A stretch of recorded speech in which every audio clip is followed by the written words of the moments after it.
Welcome to the Immersed podcast. We are your hosts, Dan Ramsden and Alex O'Keefe. Join us and our guests as we dive into real stories of entrepreneurship, health, fitness and self-mastery.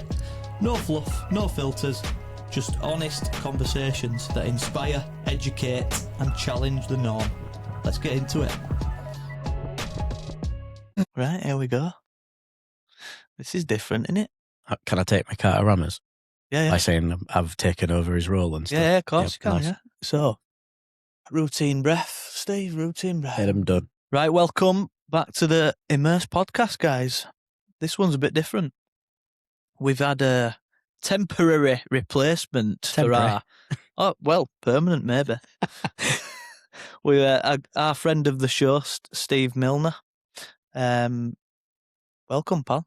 Thank you. Thank you, mate. It's nice to be here, actually. Yeah, it's cool, isn't it? Yeah, I'm thinking, though, I'm not looking for a permanent fixture on this. I think Dan would have something to say about that, right? I wouldn't want to mess with them guns, so yeah.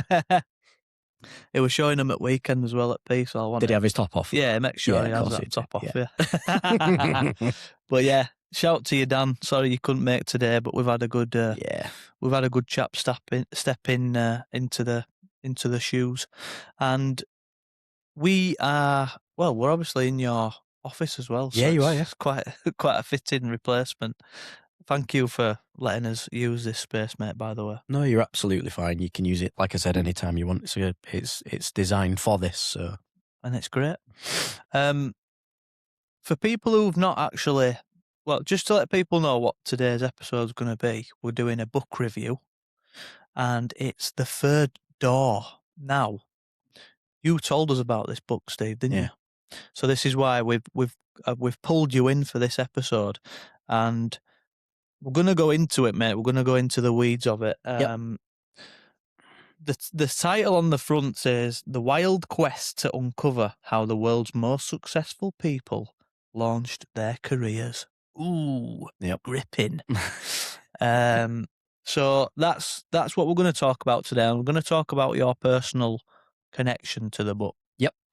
But first, just give the people a slight background on who you are and what your business is, Steve, because people might not listen to the episode we did with you. Yep. Which, go check that out, by the way, a few episodes back. But yeah, just give us a brief overview, mate. Who sat with us today? Yeah, so I'm Steve Milner. I'm the founder of a business called Uma, and that business is a AI smart buildings platform. So we essentially turn buildings and the technology and everything that's in it into a digital version of itself, and then we use AI to provide information, analytics, data. So yeah, it's a bit of a beast of a product, but from a very simple terms, it's a smart buildings platform. So think what you do at home, but put it into commercial buildings, and you can kind of get a gist of it from there. How did you even come to create that? Just quickly. Yeah. So how did that even become a thing? So a previous business that I had, we used to build and design meeting rooms. So a bit like what we're sat in here today, we would design those out, but we didn't really know, or customers of ours didn't really know what size of room they wanted, like how many people should it fit, what sort of tech should we put in there. Yeah. And it just came from that. It was kind of like, we need to understand what's going on in the rooms to be able to make those decisions, because we could just be putting kit in for kit's sake, and it just wasn't sitting right with us. So that's realistically why we set the business up. Yeah. It was never really to be what it is today, actually. It was always going to be something that was just about meeting rooms, and it's kind of just grown over time. Just like a good business should. Yeah. Evolve. Absolutely. Yeah. Absolutely. Yeah. We're in our 10th year now. So it'll be 10 years in September this year that we set the business up. Wow. We didn't do anything for 3-4 years other than product market fit, information gathering, research, checking the market. Do people want this? Speaking to people, and then building. And then we launched it in 2022. Right. Wow. So a fair amount of work on the run up to it. Yeah. You've definitely done the due diligence. Yeah. on the run up to that one. 100%. Fair play, mate. Well, it's an honour to have you sat with us, pal. Let's get into the book. Yeah. Actually, first, I like to give people the personal side as well, if Yeah. you're willing. Have you got kids at home? Yep. All this type of stuff. Yeah. Tell us about your personal side as well. Yeah, of course. Yeah. So, got 3 kids. One that's 21, one that's 18, and a young lad that's 14. So 2 girls, 1 boy. Married to Leanne. She's put up with some proper shit over the years with growing businesses, and she's kind of been that anchor point. Yes, that's kind of kept. Often the case, isn't it? Yeah, I nickname her CEO of the brand. She runs our brand, which is our family. And she's been great and supportive of that. My kids are off on their own path now, and my young lad's, he's starting to figure out what he wants to do in life. I've got 3 kids. And a dog. Don't forget Willow. And a dog. Typical Yorkshire Terrier for a Yorkshireman. Yeah, there you go. But she's tiny and makes me look weak. It's not a Rottweiler. I think the important thing you mentioned there, mate, is the support system. Yeah. I think it's so important, because you've got to be... everyone's got to be rowing in the same direction, essentially. 100%. Yeah. Leanne left work to be able to allow me to just drop sticks and fly to America, or to go to London, and she kind of came out of full-time work to do that, and I wouldn't have been able to do that on what we've done today without her doing that. Massive support. Big shout out to you, Leanne. Yep. And also a big shout to my wife, Jess.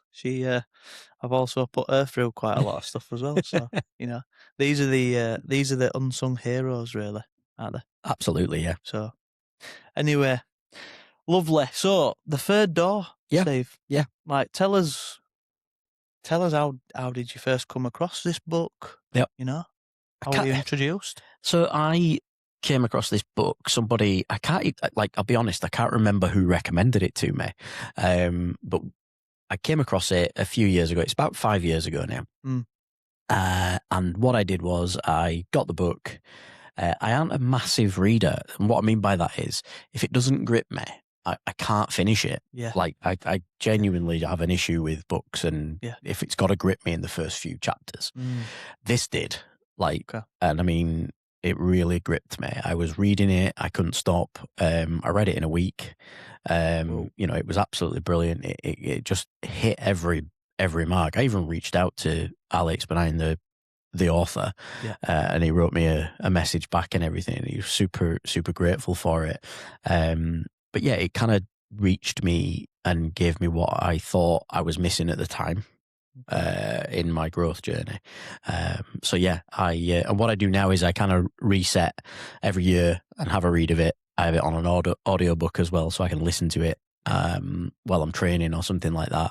And I can skip to parts that I want to really focus in on now. So my copy's got highlights in it. It's got bits in it that can anchor me back to the message. Amazing. And also, mate, cheers for the gift. You're welcome. You've got me this book today, yep. So I'm very grateful for that. I love, this is why we've started to do these book reviews, the books that change us. That's what we call this sort of, series that we record on the podcast, and they can be so impactful, can't they? Yeah. It's like, it's not, you look at it, right, it's a bit of paper and some ink written on those things, but it's transformational. It can be, and just proves it, doesn't it? Yep. The fact that you go back to it every single year, I think that's mega impressive, really.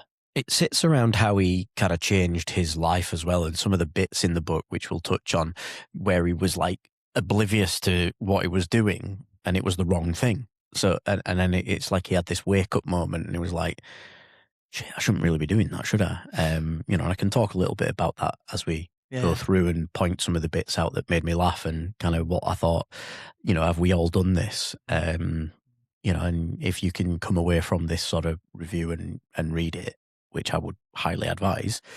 That's the aim.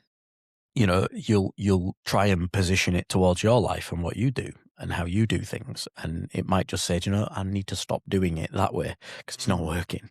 And that's the bit, it's knowing when to say, this ain't working.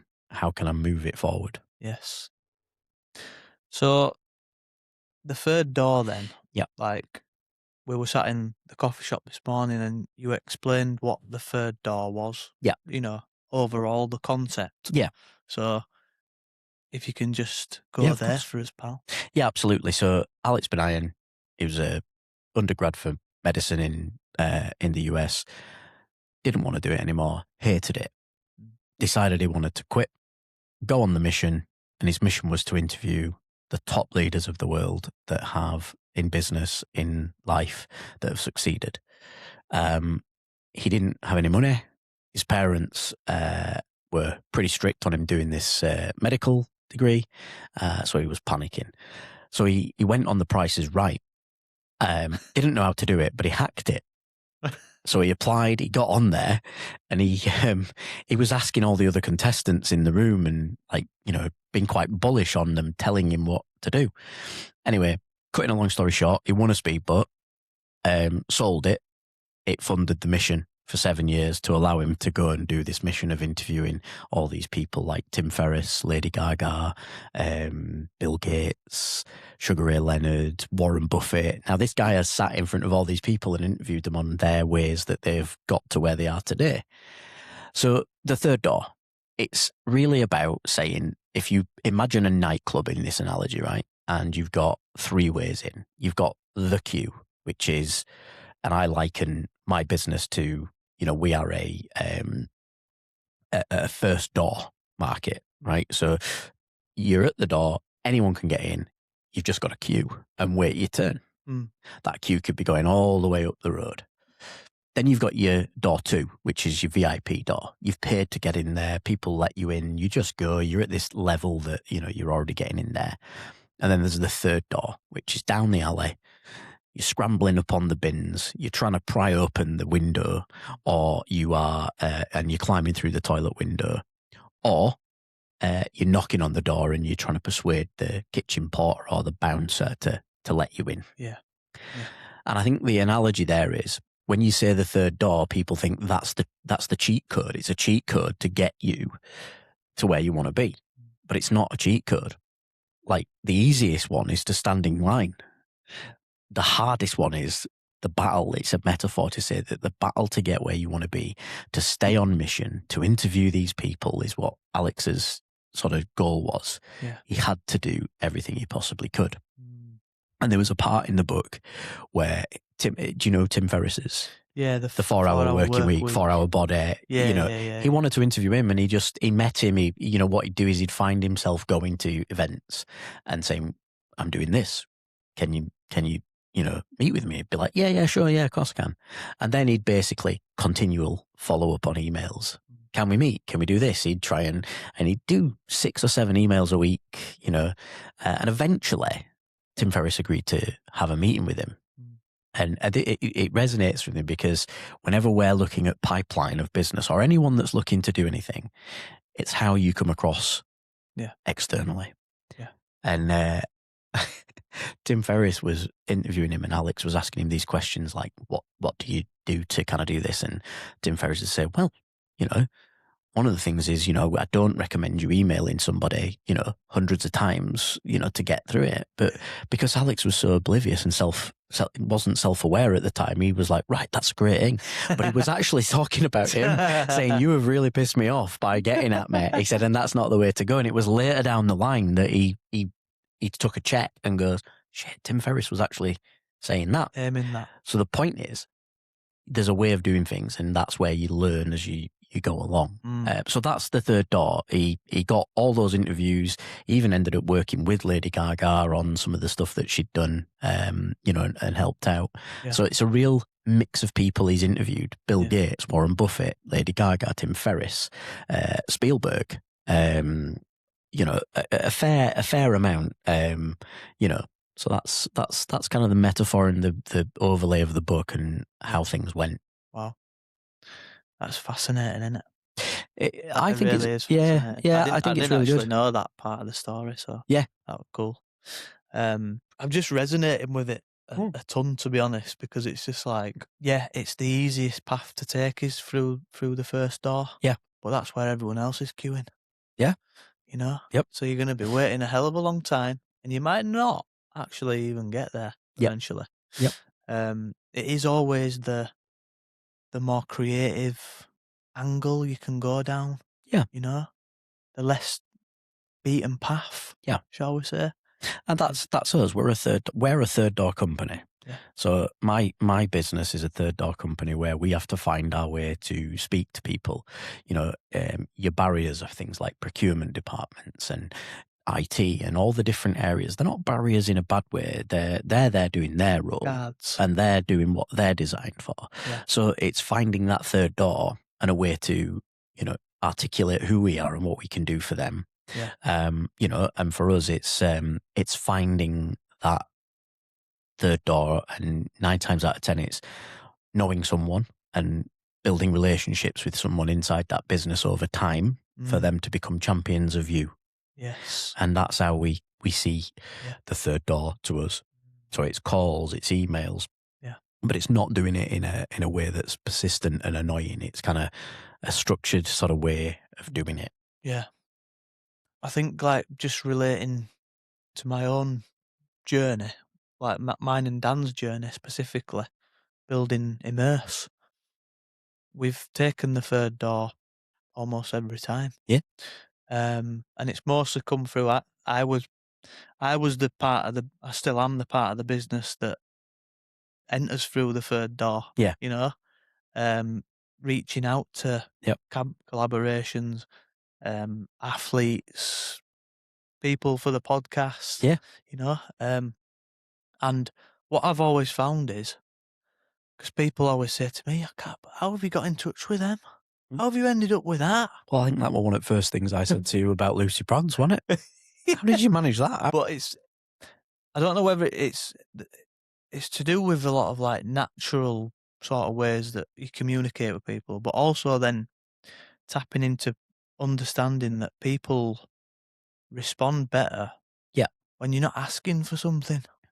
Yeah. You know? So and you said it to me before we started recording, it's like, can you be someone of value? Yeah. Can you bring something to someone? Yeah. Rather than taking and asking. And I think that's probably one of the biggest, let's say, secrets to entering the third door. Would you agree? I completely agree. So we've just launched a new product line, Uma 2.0. It's biggest yet. We're really proud of it. But we've opened that door by listening to our customers, not just doing it and saying, hey, we've got this product, we think you'll love it, you know, and you know, that usual, hey, just following up on this, and you know, and that we didn't do it that way. We kind of said, look, let's listen to what people are saying, let's get it logged, let's do this over a period of time, and then let's build it and ship it. And then we've shipped it, and it's almost like the field of dreams. If you build it, they will come. So we've built what we've been asked for. And when we've done that by listening, by proxy, things have just started to work. Yeah. So yeah, I think being patient, offering advice and help, and not trying to be that Wolf of Wall Street sales guy, you know, pounding the door down. It's definitely our style. Not our style, I mean, but our style is the way that we listen and then act. Yeah. To be honest, I've not seen you throwing any like midgets at dartboards in this office. No, that's Tuesdays. Oh shit, it's Tuesday. Oh, shit. Just wait and it'll happen.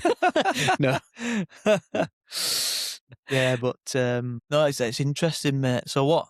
Just out of interest, what were the people saying to you? You know, what were they asking for within this new product? Yeah, so it was a lot more flexibility on how we provide data back to them.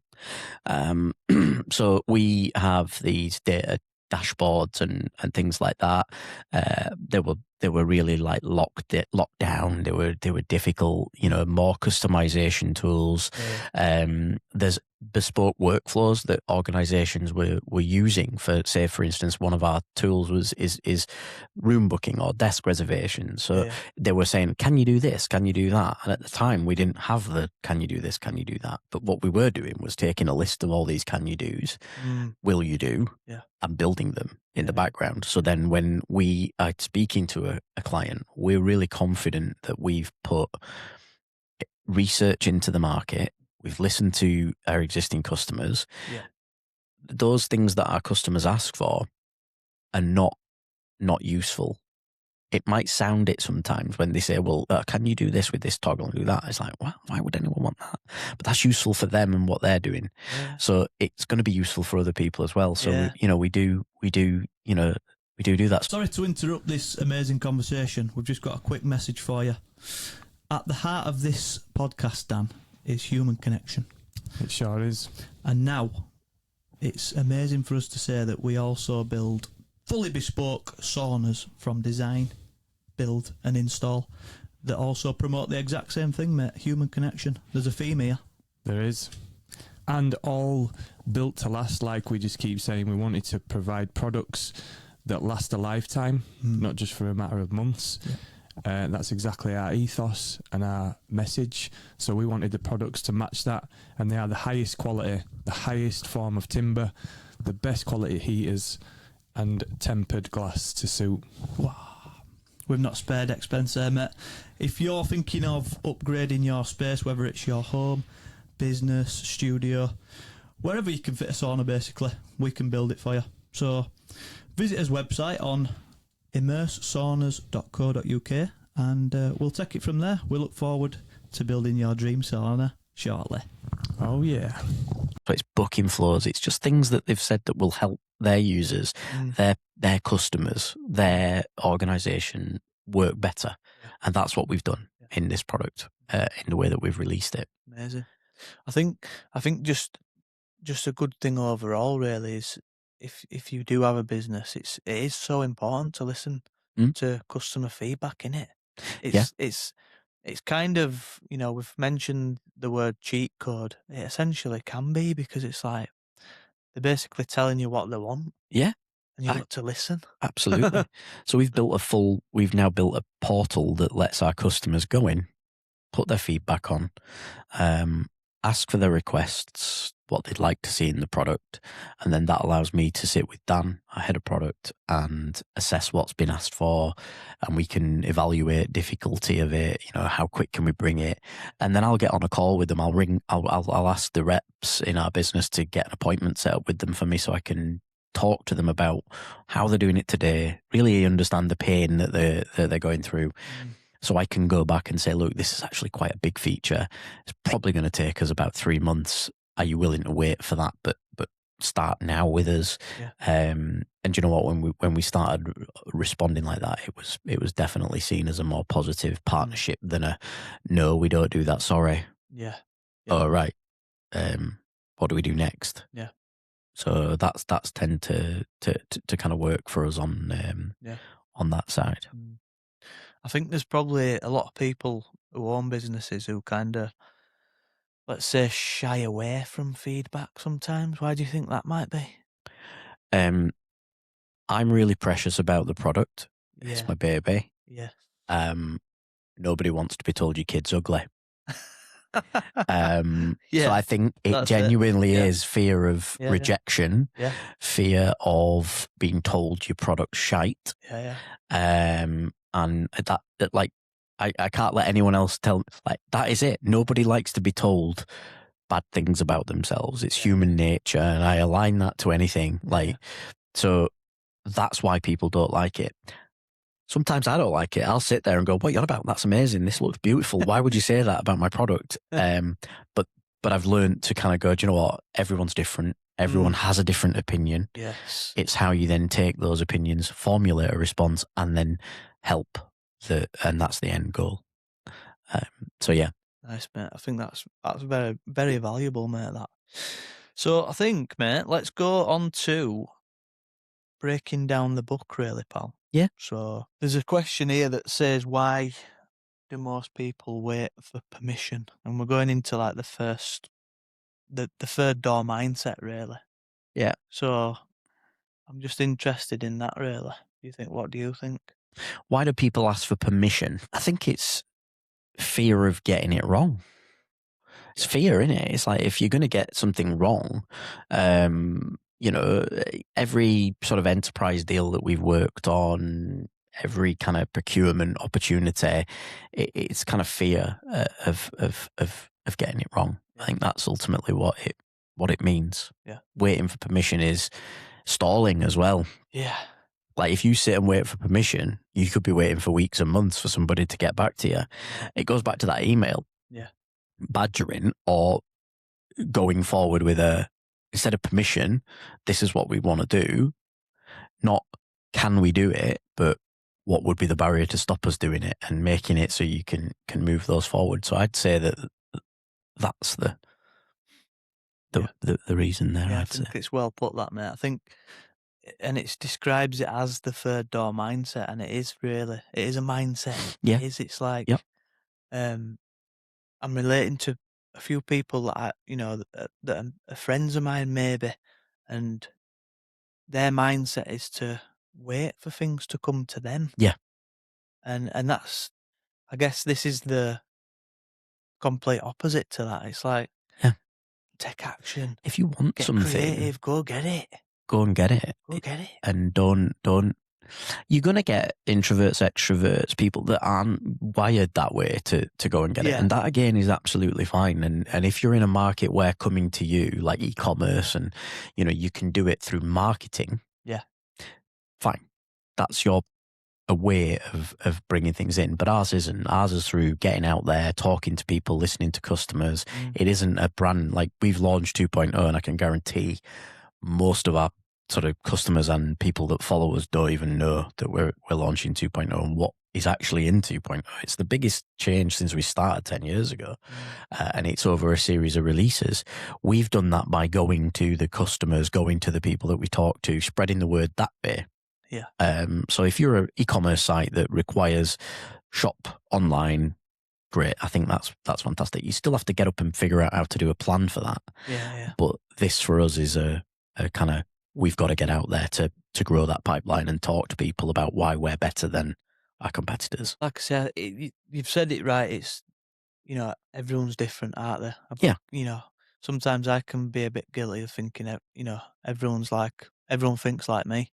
You know, I think people can fall into that, can't they? But Yeah. no, it's everyone's different. But I still do think that no one's going to come save you. Do you know what I mean? If you're, let's put it like this, if your business is struggling and you're still waiting, then right, okay, now you need to really fucking take some action here. Yeah. You know what I mean? It's like, I think that's what I'm getting at. I said it to my daughter the other day. I said, only you put barriers in front of yourself to not do something. If you don't have enough time in the day, get up 30 minutes earlier than you would do to do that 30-minute job. And it's the same within this business. If I'm just sitting and we've got really tight cash flow and I'm just sitting and waiting and not doing anything, am I being the best leader, founder of the business? No, I'm not. I'm kind of not. I'm not dogging away and saying we need to do this, we need to do that. I'm not looking at other options. So I think that's something we always try and instill in everyone, really. Yeah. Good dadding, by the way. Really good dadding. No, it's funny because just before I came to meet you, I had a meeting with one of the quirkiest chaps that I know, to be fair. Do you know Paul Buchan? Buxy? I don't. I've heard. Why do I feel like I've heard of him though recently? Is he all over social media? No, he doesn't. He's one of those. I've asked him to come on podcasts, and he's one of those that's like, I've just sat with him for an hour, and it felt like a podcast. He's got so much wisdom. Yeah. And I'm just like, will you not just come on and chat? I was like, nah, it's not for me. So he wants to stay out of that. But he owns a brand called Milk Factory. It's clothing. Oh, yes. Brand. I've seen that, yeah. Yeah. And he's just... and are they in Elland? Yeah, in Elland, yeah. Oh, wow. Yeah. And I was just it just reminded me of like you giving advice to your daughter, and he's 50. I think he's 53. Is Paul, but he's got an 8-year-old son, and he's kind of like he's made his mistakes, bringing his younger kids up, and he's like everything about this child now is really intentional. Yeah. You know, he's putting all these good values into him, and he said he's just created, him and his kid have just created this new like design for a shirt, and it's like kid energy. Nice. So he's just like, and his son Jezza has helped him create this. You know, it's all about that excitable feeling, you know, what kids have, and we should never lose that. You know what I mean? You could garner some great information out of your kids and the way things are. You can also gather some rubbish as well because the stuff they look at. But I definitely kind of would. I mean, they can't explain what I do here, even though I've told them like 1,000 times and they hear me on calls. Dad's got a business. Dad's got a business. It's in IT. Yeah. Okay. But yeah, I just wanted to give Paul a shout out actually, because I know he's get on the podcast, Paul. Get him on the it. pod. Come on, Paul. Come on, Paul. He's an interest. Got some good stories. So on to the next section, mate. Is the sort of relationships versus networking. Yeah. And you know, tell us about that section because it's quite an important part of the book, isn't it? Yeah, definitely. I mean, you got to look at what makes people want to work with someone, right? So what do you know, what makes my customers or our customers come back to our business and what we're doing? And I think it's simple, really. Be useful. Yeah. Right? Be really useful. What you said before, that were it. Before you're commercial, right? So don't be jumping straight in and going, right, well, it's only £2,999 a month and this is what you're going to get from it. It's be useful, you know, find the problem and say, you know what, I don't know if I can fix that now, but I think we can talk about it and I can figure it out. Show up consistently. So be there consistent. Don't be a ghost. Yeah. Don't sit and ignore. Don't think it'll go away. And then that's what I said at the beginning. Treat people like humans, not pipeline. Yes. Look, business is business. People buy from people. My job is to provide a service and receive payment for that service. But if I'm going in there treating people like you're just a number, you're a pound sign for me, that's not right. No. Like, you know, I've made some really good friends through relationships and people with our customers, like really good friends, you know, and I would never do anything to hurt any of my friends. So my view is, you know, people over pipeline. Don't build the relationship. The pipeline will come. Yeah, that's a good way to think about it, mate. Definitely. Yeah. And do you know what? It stands out a mile, doesn't it, when people get that wrong?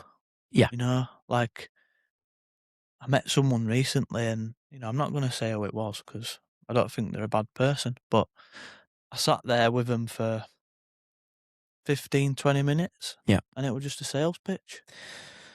Did you feel drained? Completely drained. Completely. And it Yeah. was like they'd rehearsed it over and over. And I felt like I were at a networking event. And I was just sat in a cafe.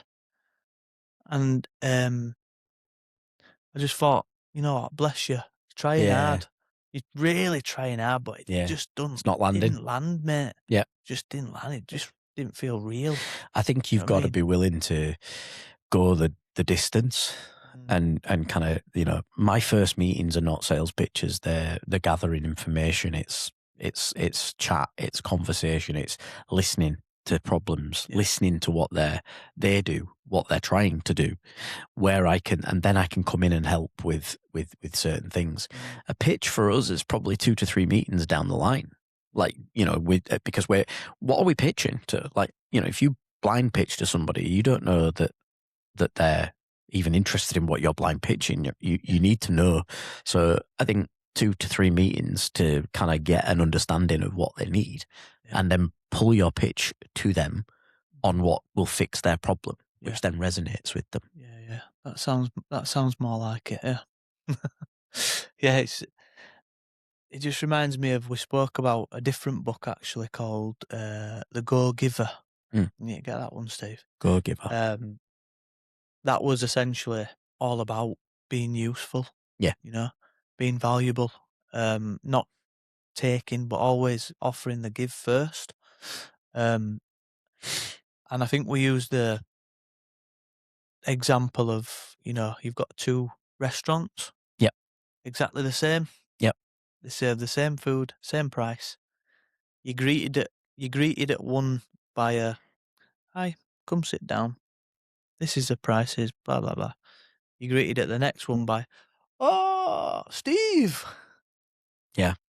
Family, blah, blah, blah. How are the kids, blah, blah," And it's just, I'd rather go to that second one. which one would you go to? I'd go to the second one Every time. because even in that scenario, I think that's authentic. Yeah. Right? It is. Like they know, and I go to places that know my order for my coffee. I go to places that know who I am, and they welcome you. And they ask how the family is. They'll remember my kids' names, and it's just a little touch. Now, whether they're doing that because, like, but I don't give a shit. I feel great. Still feels good. I feel brilliant. Cheers. Like, if you've made me feel great, so do you know what? I don't give a shit if you're being fake to me. I'm coming in here and eating. Yeah, I'm a sucker for it. I am. Jess takes piss out on me because I'm like, I genuinely feel like I'm friends with these people. Yeah, I'm like, "Oh, yes, how you doing? Okay, mate. Yes." Yeah, but why not? Jess is like, he's just doing that. So you buy more. I'm just like, don't matter. I feel great. Feels good. I'm eating great food. Great food. I feel great. Like, there's nothing worse than going into somewhere to eat where the person serving you doesn't give a shit and doesn't even want to be there themselves. Yeah. Like, I've noticed that a lot lately. Like, we've been eating out a fair amount, and like we have this thing where we say, right, Sunday dinner. Once a month, we go out for Sunday dinner and we try a new place to do these Sunday dinners. That's what we're doing. Oh, yeah, but weekly. Yeah. So, but we tend to just do that. And so far we've found a really good spot. It's a place in Lindley called the Wine Cellar. The Wine Cellar. Yeah, it's on the high street. It's stunning. Yeah. Absolutely stunning. Nice. Really friendly staff. But then you go to some of the chains. I'll never go to Toby Carvery again. Okay. It's just they're not great. People at the service is just rude. It's rushed. It's not. You feel like you're on a conveyor belt. Yeah. I just think there's, as I'm getting a bit older, I just think there's more to life than transactions and a cheap meal. Like, and that's the same everywhere. Like you kind of look at it. Be the guy, and I think that leads in. I mean, I know it's you asking me questions, but I think it should probably just flow the other way as well. So can authenticity still win? I think it's going to win more than any other time. I think it can. With the growth of, nothing against your thing, but AI, technology, what is real anymore? Yeah, and if you are being real, then that's rare. Yeah, and that's what people buy into nowadays.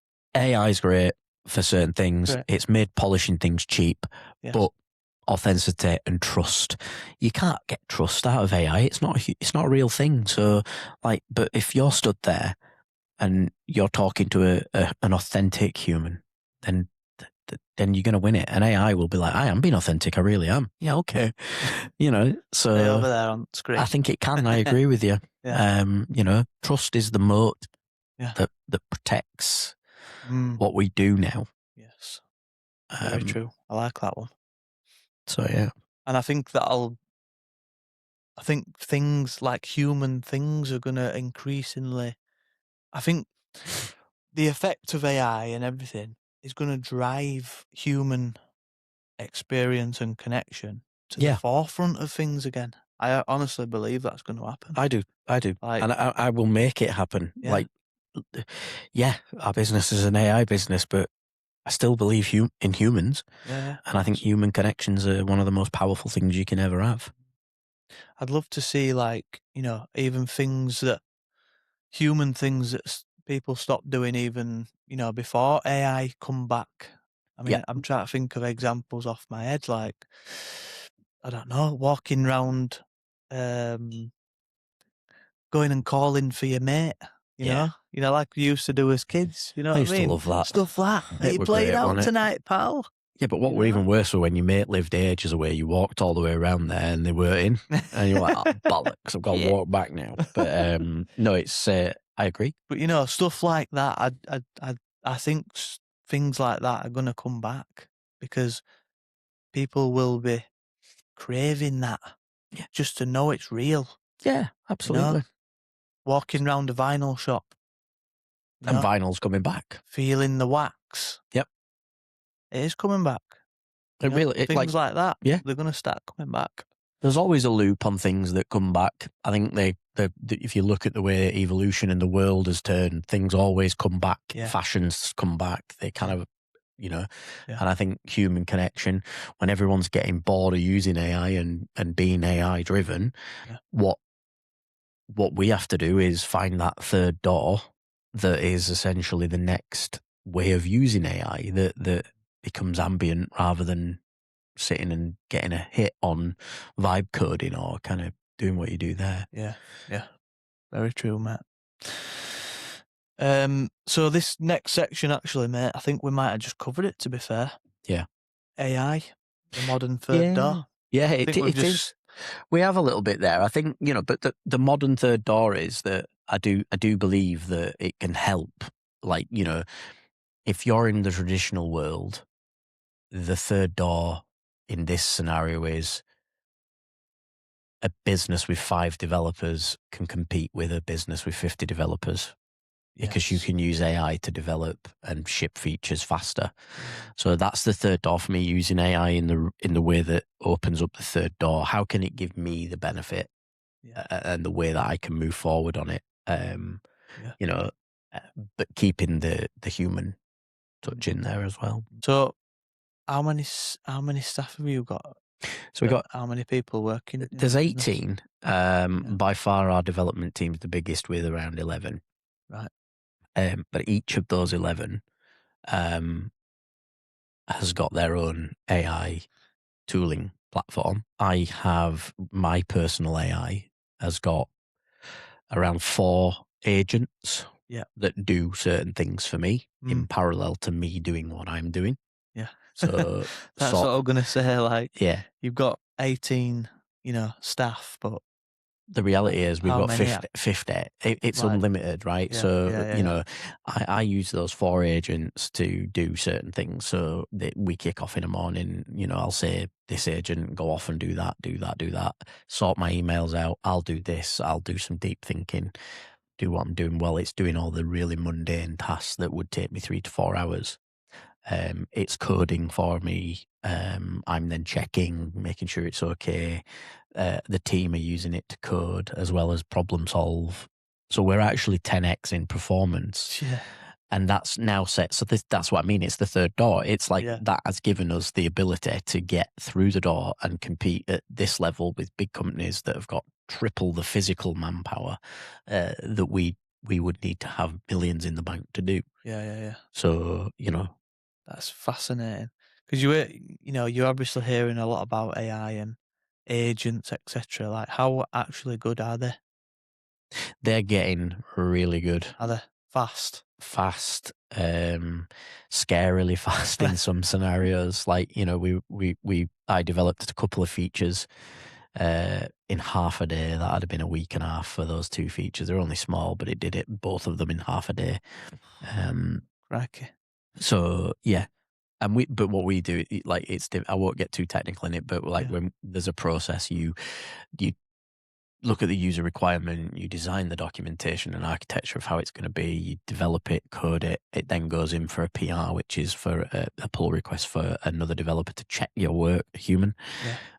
They might comment on it, you then fix the bits that they've said, then it goes into QA, then it so there's a process of human getting to that. But as well, what's happening is AI is learning the responses from these developers in the PR, so they're reading the comments and going, I won't do that again. Sorry to interrupt you there, guys. We've got a massive announcement, Dan. We've managed to partner with Pure Sport. which is one of the most exciting brands at the minute in the UK, my friend. That's it. Built to last. Mhm. In it for the long run, as the hashtag says.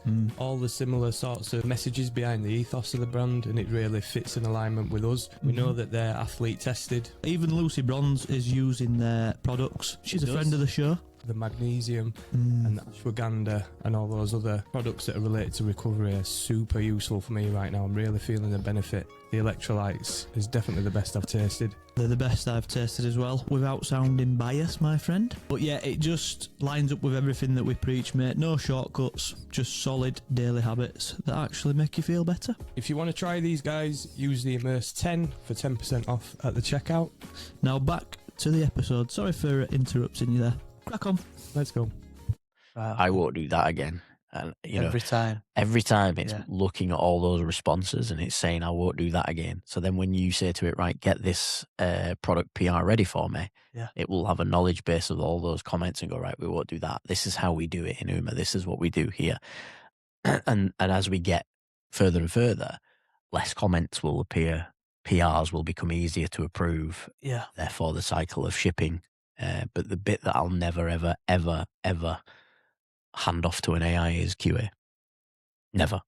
Okay. Quality assurance will always be a human being that tests what's been written physically and will be run the scenarios and find a way to break it. It'll never be replaced that in my decision. Right. I won't do it. Yeah, I guess there's a temptation there to hand it all over, isn't there? But you just can't, can you? You got to keep the human in the loop at this stage. Yeah, fascinating, mate. For the let's say the lay person that might be listening, who might, not even essentially own a business. They might just want to. Do you think there's value in using AI agents for general life? Yeah, I do. Yeah. What would that look like? We did talk about this in our last podcast. I think you've got business, but in general life, I think, I've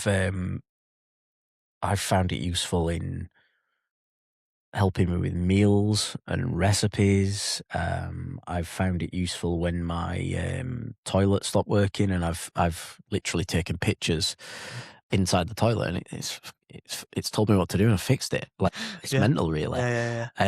So there is an application for it. You don't want to get too attached and get yourself like in love with your AI, but yeah, there's all sorts you can do. I've stopped using Google search now for answers to things. So if somebody said to me, "Oh, who's that person that was in that film?" or any question, I treat the AI as the search engine. Yes. It removes the noise and all of the other ads and all the other things, and it gives me my answer. And no matter what anyone says, bringing back, we say, "Oh, but that's not you using your brain." I'm like, well, it is. I've asked it a question, and it's brought me the answer. I've learnt from the answer, but what it has done is it's saved me 20 minutes. Yeah. And I can now spend 20 minutes doing something that I really like. Or if I'm with someone, if I'm sat in a coffee shop with my wife and she says, "Oh, what's this?" and I start Googling it, I'm in a rabbit hole. I'm clicking on links.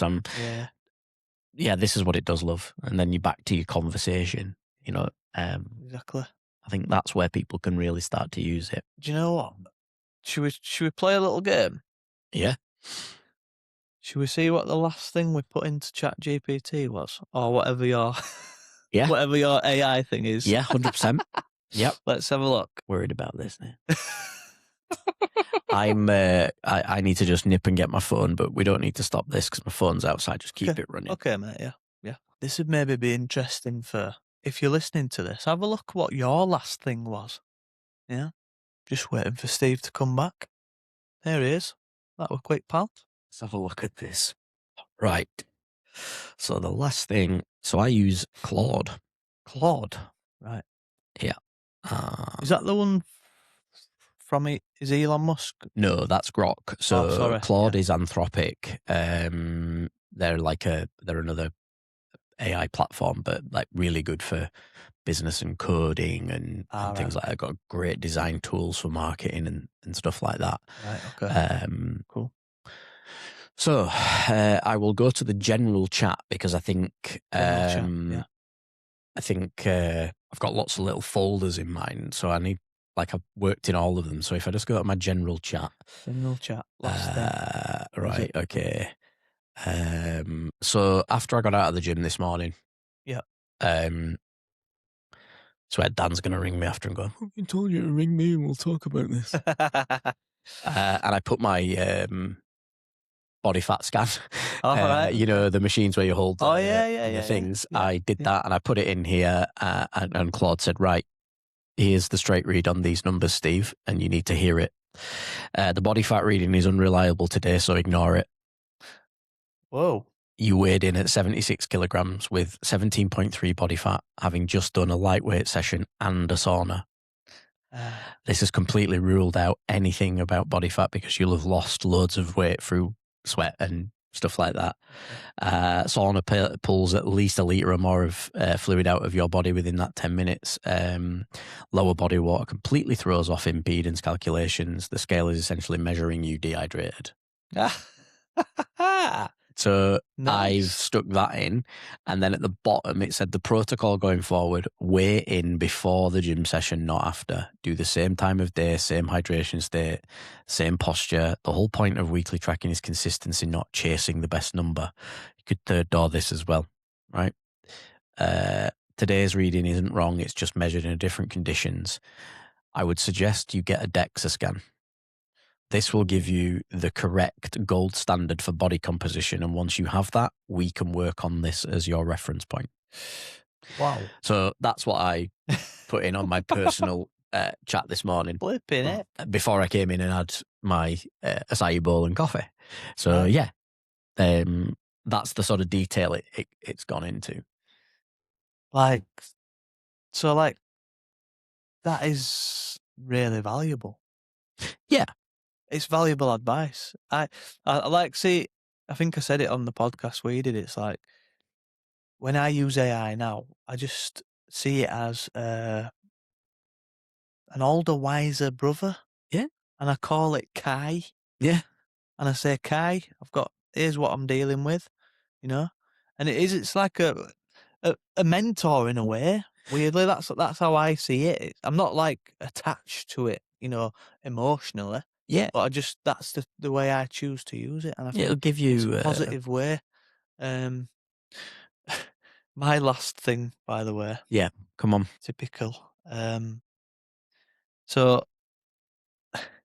I met a lad. I've been going down to Wimbledon quite a lot recently, which we'll talk about at a later date. Yeah. But I met a lad down there who started to do like a lot of content creation, and he does media and stuff like that. Yeah. And he was really he was only 19, really talented lad, you know? Yeah. And he was a bit stuck on what he wanted to do, where he wanted to go.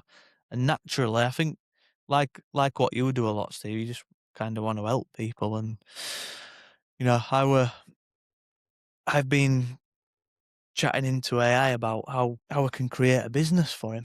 All right, okay. Because he were kind of like stuck on what he wanted to do. So that's what I were last talking to it about, and it's helped him come up with we kind of chatted about the idea in person, but it's like I've gone into really put it into the weeds type thing. It's what it's good at, you know, high level, drop it in. It knows it will have no bias towards what you're saying or who that person is at the other end. It will just say, this is what, you know, you can do. Yeah, exactly. So I think it's for that type of stuff to bat ideas in and grow ideas, give you a bit of a plan, a business plan. I think it's phenomenal. Yeah, I also take pictures of food as well. So tracking for me isn't good. Okay. It becomes obsessive. It becomes missing a meal. It becomes, if I track every gram of protein or every gram of fat, or I measure my food and weigh it, it becomes as self-sabotage for me. I can't do it. But I can quickly fire a picture of something and go, is that going to be a bit of a disaster here if I eat this? And it'll tell me roughly what calories are in it, fat, protein, that type of stuff. Yeah. And that helps. Yeah. You know, little things like that. You know, the questions, just asking questions. There's one thing I've learned recently as well. It's a hack really. If I want to know something, I'll ask questions. It'll bring me the answers. And then I will take that transcript and put it in Speechly. And that will read it back to me like a human being. And I've got Gwyneth Paltrow's voice, and it's Gwyneth Paltrow basically saying and teaching me on a topic or something I want to learn via voice rather than me having to read it all. So if I want a white paper that's 28 pages long, I'll paste it into this app, Speechly, and it'll read it. Gwyneth will read it back to me. So, you know, I'm finding ways of volume learning. Like how, you know, we've all got time. We might not all have time to sit and read, but if I'm walking or I'm walking somewhere and my earpods are in and I'm listening, I can kind of, you know, do it like that. That's interesting. So you're humanizing it somewhat, do you think? Yeah. Yeah. The way I learn is not via reading; it's via listening and action. Yeah. So if I can take my mind goes, and I think, you know, it goes off on one after a period of time. Yeah. So sitting still isn't for me. Whereas if I've got something in my ears and I can hear what I'm trying to do, I'll pick it up better. Yeah. I think I'm similar. Did I ever tell you that I read The Chimp Paradox by, I had to listen to that while I was reading it. Did you? Yeah, because it was a hard read. I was struggling with kind of the keeping my focus on it. So having Steve Peters reading it in my ears as I'm following it, it was great. Oh, really? Yeah, it was really good one to kind of do. And I think there's studies around, like, the more ways you can take information in, it lands better. Is that right? So that's like a double. It's double, yeah. So you're reading and you're kind of listening. Yeah, I like that, man. The good thing about it is the brain as well will adapt. So if you're listening to something at times 1 speed, you can, after 500 words at 1 speed, you can move that up to 1.5 and another 500, another 0.5. And eventually, when someone's talking really fast and they're doing it, you get it, and your brain adapts to the speed that you're doing it at. Yeah. So, and that's a good thing about Speechly. It can auto do that. So it'll say 500 words have been read. I'm going to up it 0.5. Then I'm going to up it 0.5. And it just goes faster and faster, and you're getting it, and your brain adapts to it. Wow, that's fascinating. So Speechly. Speechly, yeah, great app. Sounds like a good app. Yeah, the guy's a great guy who owns it, the CEO there. Definitely. I'll be checking. Have a look at that. Yeah, I like it. I like it, pal. The next section, mate, we've got here: rejection, uncertainty, and belief. So one of the questions is, like, how do you keep momentum when results are delayed? Structure beats motivation all the time there. So, you know, daily reps, treat it like, you know, you're training. Yeah. Ship something every week, keep motivation. So, like, you know, if momentum is slowing because of the results, structure, just keep going. Yeah. Keep going. Yeah, that's a big one. And that's how we do things. We ship every week a new product feature. If something isn't working in that way, we keep going and we ship. Yeah. And that's how we do it. I think I needed to hear that myself, to be honest. Structure will survive the absence of feeling. So feelings are emotions. Structure will keep going. It's what to go with. And I always say, in that structure, if you make that structure 1% better every single day, you're building yourself up and doing it that way. So forget feeling and emotion. That's for when you're in your own time. But structure, keep your plans, diary blocks, all those types of things. Like, for me, I'm still trying to make the transition of how I work now, and it's just like, the structure is just not really there still. Yeah, I'm trying to, like, get into this new sort of world of, you know. Takes time. Yeah. It's not easy. so don't beat yourself up for starters because it's not easy. I diary block. It's the only way I can do it. Right. Are you familiar with that? Yeah, so just very specific times. Yeah.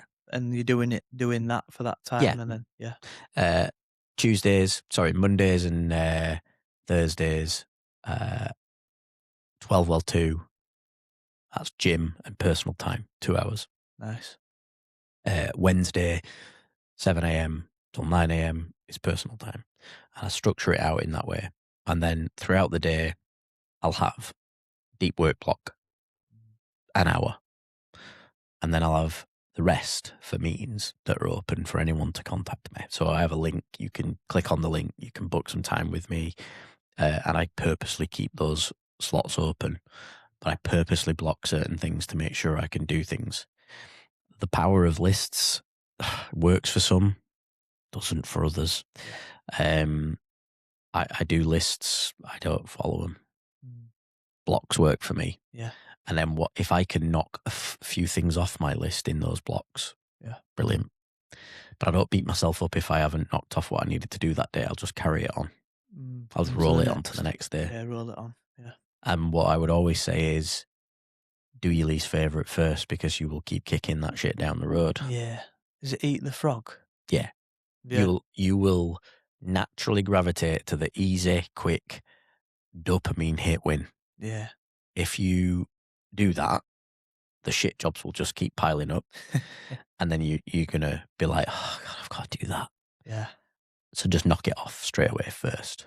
Done. And it does always feel better, doesn't it? When you get it out of the way, whatever it is. Yeah, the really bad stuff. And, I have I have them automation rules set up now. So emails are checked.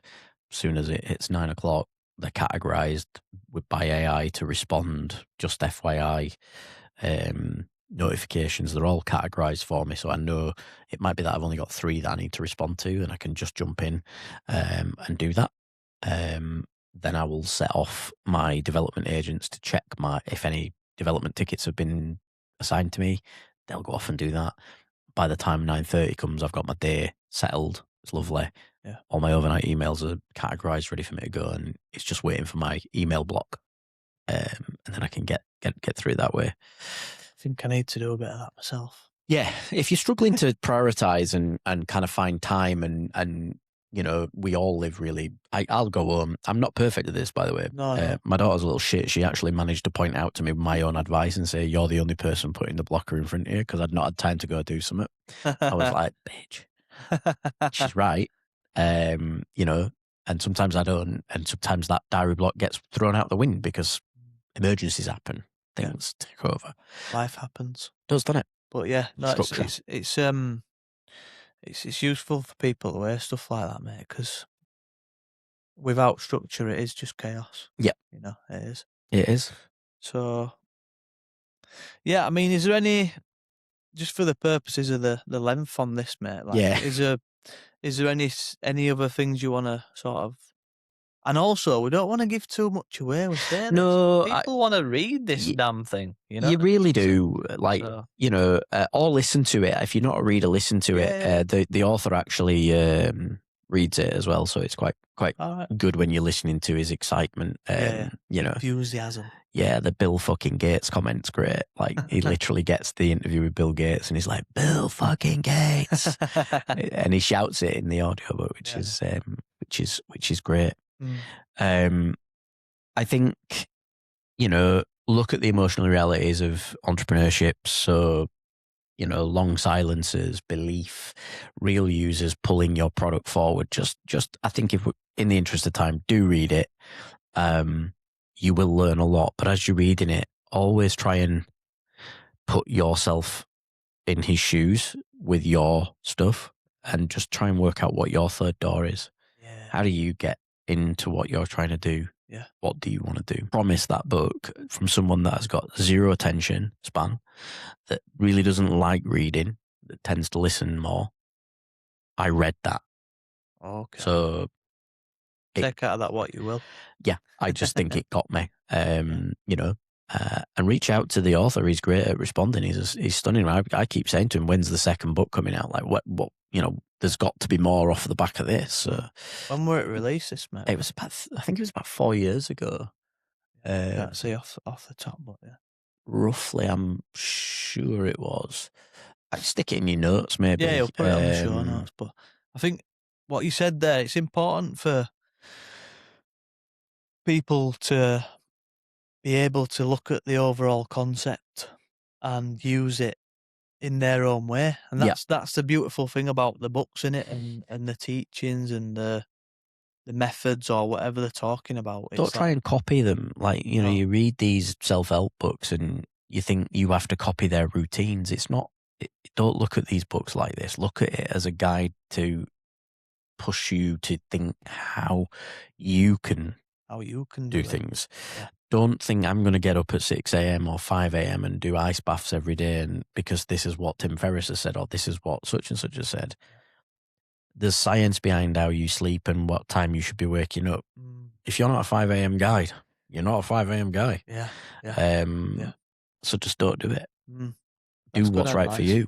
Yeah, it's good advice, because it's like people can be just so rigid, can't they? And just think, right, this is what it said there, so I need to do that. But we're all different. We are all We're all different. made out of different stuff. Yep. So awesome, mate. Thank you for that. You're very welcome. Thank you for stepping in. No, into it's Dan's good. shoes, mate. Good. And we'll do this more. Yeah. We'll do this more. We'll bring Steve in more for some other book reviews and other business chat and everything else, pal. So I appreciate the time. Thank you, mate.